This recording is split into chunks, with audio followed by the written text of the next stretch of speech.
this trip on Friday, which is being done in coordination with the Department of Homeland Security. Secretary Mayorkas is, of course, joining her on this trip.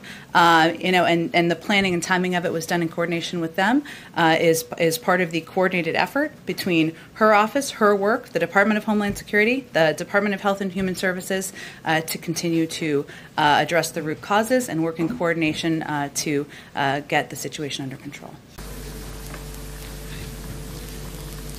Ladies and gentlemen, we got him. Ladies and gentlemen, we got him. Or should I say we got her? Okay, we got her. I got to make sure I use the right pronoun. I don't think that Kamala switches her pronouns like she switches her races. Okay, but Kamala is finally going to visit the border, right? She's finally going to visit the border. And guys, I did a video probably just maybe last week. I mean, I do so many videos, guys. I don't even know, right? It feels like a video I did last week was done like a month ago. It really does. But I did a video maybe last week in which I said that Trump pulled a 3D chess move on Kamala Harris by announcing that he's going to go to the border, I think, before the end of this month. Okay, I think he's scheduled to go next week with Texas Governor Greg Abbott. Now, it's a 3D chess move because there's no way that Kamala could allow Trump to go to the border before she does, because she's already facing backlash for not going. If the former president goes before she goes, best believe all the media, everybody's going to cover it, right? And everybody's going to see the crisis firsthand. And it's going to look really embarrassing that all these politicians went down there, the former president has went down there, but yet the border czar, Kamala Harris, has not, right? It makes it look like she's ignoring the crisis, which she actually is. But if she was to go before Trump, then that will also hurt her, because it makes it look like that she moves at the whims of Trump, that Trump is in her head. And it looks like Trump is actually in her head, okay? Because she's going to the border, right? She's going. So let's read a little bit more here about this revelation. Vice President Kamala Harris will visit the border this week amid the historic surge of illegal immigration under her watch as border czar, more than 3 months since she was tapped for the role. Her office confirmed to the Post Wednesday. Harris, chief spokeswoman Symone Sanders, said will travel to El Paso, Texas on Friday alongside Homeland Security Secretary Alejandro Mayorkas. The trip is being organized in conjunction with the Department of Homeland Security. As President Biden's appointed border czar, this will mark her first visit to the region amid bipartisan pressure to surveil the scene for herself. Following the news of her trip, former President Donald Trump released a statement saying his planned border trip with Texas Governor Greg Abbott and the Republican Study Committee was what finally pushed the VP to make the journey down south to see the tremendous destruction and death caused by Biden's policies. Quote, after months of ignoring the crisis at the southern border, it is great that we got Kamala Harris to finally go and see the tremendous destruction and death that they've created, a direct result of Biden ending my very tough but fair border policies, the 45th president began. Harris and Biden were given the strongest border in American history, and now it is by far the worst in American history. If Governor Abbott and I weren't going there next week, she would have never gone. Okay, yeah, Trump is 100% right about that, right? There's no doubt in my mind that Kamala was not going to go until Trump said that he's going, right? There was no way that she could let a former president, right? The same president that they accused of basically tearing families apart, okay, crimes against humanity for a border crisis. There's no way she could let him go down there before she goes. No way, right? That would have been probably the worst PR move. But like I said, Kamala is not a very good politician, guys. She doesn't know how to play the game, right? Because her ego is too big. You cannot have a huge ego in politics because you will get humbled. You will. And right now, Kamala is being humbled, okay? Because if I was her, honestly, I would have went probably a lot sooner, right? Definitely before I went to South America. But I would have went right after I went to South America, like right after the media started like being like, yo, why are you not going to the border? Why are you not going to the border? I just would have went. I would just be like, you know what? I'm canceling whatever I'm doing and I'm going to go. But no, cackling Kamala, right? She was seen at a pride parade. Okay, she was going to this place and that place before she can get to the border, right? Because obviously she's trying to frame it as, well, it's not that big of a deal. It's not that big of an issue. Okay, and also she doesn't want to be seen at the border. She doesn't want to have to take pictures at the same migrant detention centers that she promised that she would close, right? This is what happens when you talk big game during a tough situation, right? This stuff is tough. There's no easy answer to what's going on here at the border. That's why I don't really give Kamala flack for going to South America, because I don't blame her for going. She should go, because you should address the root causes, even though the root cause is also their fault, right? Them telling migrants to come and the Democrats promising them free stuff, free healthcare. You know, obviously all of that contributes. But at the same time, there is a situation going on in South America in which, you know, those countries are deteriorating to the point where people are just leaving, right? They want to trek all across Mexico and send their children across Mexico alone, right, with smugglers, just to try to have a chance at a better life in this country, right?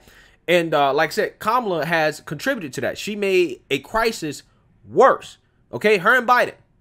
Now she has to deal with it, right? And the Republicans really are just continue to pile on, because Lauren Boebert actually introduced a bill today to censure President Biden for failing to visit the border and to do anything about this crisis. Take a listen.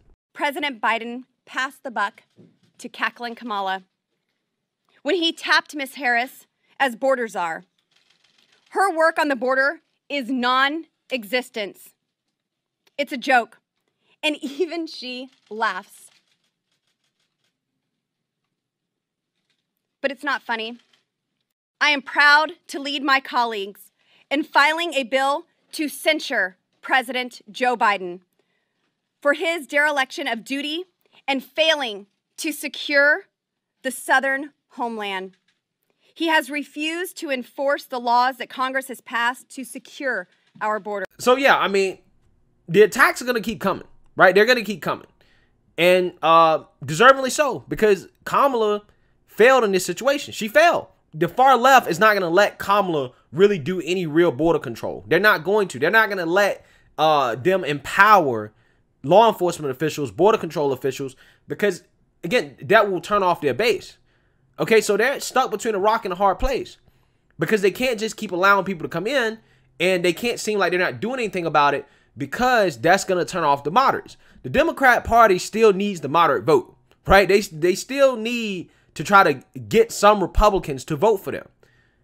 So they can't appear to be soft on the border for too long. They just can't appear to have an open borders policy. People are going to be concerned about that. People are going to be like, okay, I'm not on board with this. Like, what are you doing? You guys were talking big game under Trump, and now under you guys, we have a far worse situation, right? And it's at the point now where they can't even deny it. They can't even deny it. So if I'm Kamala, right, I think that the move for her, because guys, honestly, I'm not concerned about this photo op back and forth thing going on between Kamala and the Republicans, because that's what it is, right? It's whose fault is it? Well, you know, listen, I'm past that, right? Like, I know I've talked about it enough, but at this point, we do need a solution, because I actually do care about this crisis, right? I think that this is a big deal, and the crisis should be dealt with. Matter of fact, these congressmen should not be taking breaks and going on vacation until there's some type of legislation passed to take care of it. So if I'm Kamala, I would visit the border. I would take the photo ops. I would put my sad face on. I would do all that. I would just take the L, and I would acknowledge the problem, that, hey, there is a problem. And then you say, I am ready to come together with Republicans to craft legislation to solve this problem, to enact immigration reform. That's what I would do if I was her, because that's the only way this problem gets solved, guys. Listen, Trump's policies, again, you know, they did deter people from coming, okay? But they were not a permanent solution, obviously, because Biden just got rid of them, right? He overturned a lot of them. Now, he is using some of them. He still has some in place, but at the same time, they were not permanent. The only permanent solution comes from comprehensive immigration reform legislation. That's what it comes from. Now, allegedly, they're secretly supposed to be working on it behind the scenes. I don't know, right? I've heard whispers about that, but I haven't really seen anything about it in the news. So who knows? I mean, this is something they could already be working on. But again, like I said, if I'm Kamala, I would put the ball back in the Republicans' court, because the Republicans don't get a free pass on this. They also need to be a part of the solution, right?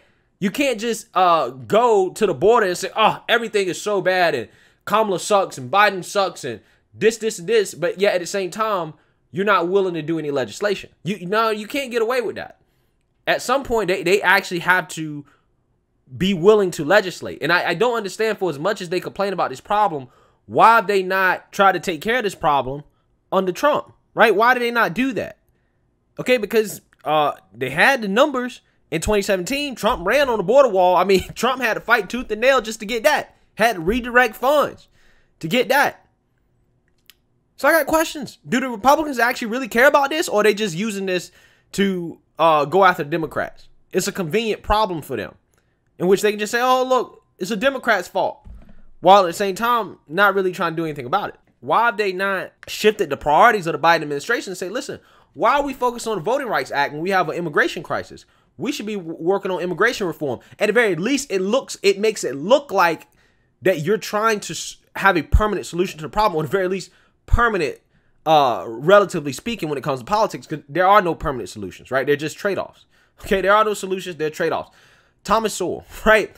That's what I would do if I was Kamala. I hope that this leads to some type of legislation, okay? Because this is a problem that, I want to see addressed, right? And right now, this is all games, right? It's fun to laugh at Kamala. It's fun to, poke at her because she's such a terrible politician. But at some point, we got to get serious and be like, okay, what are the Democrats and Republicans doing? Do they really want to solve this issue? Do the Republicans really want to solve this issue? Because I'm not sure if they do, right? I'm not entirely convinced that they do. I think it's a convenient thing to blame on the Democrats and to talk tough on the border, while at the same time, just not really pushing for real legislation. So, I mean, we will see. But like I said, regardless, this is an excellent 3D chess move from Trump, right? He definitely forced her to go. It looks like now Trump is in Kamala's head. Kamala is taking more L's, and we will see where this actually leads to. So let me know what you guys think. Make sure you like, comment, and subscribe. Most importantly, share a Black conservative perspective. Peace.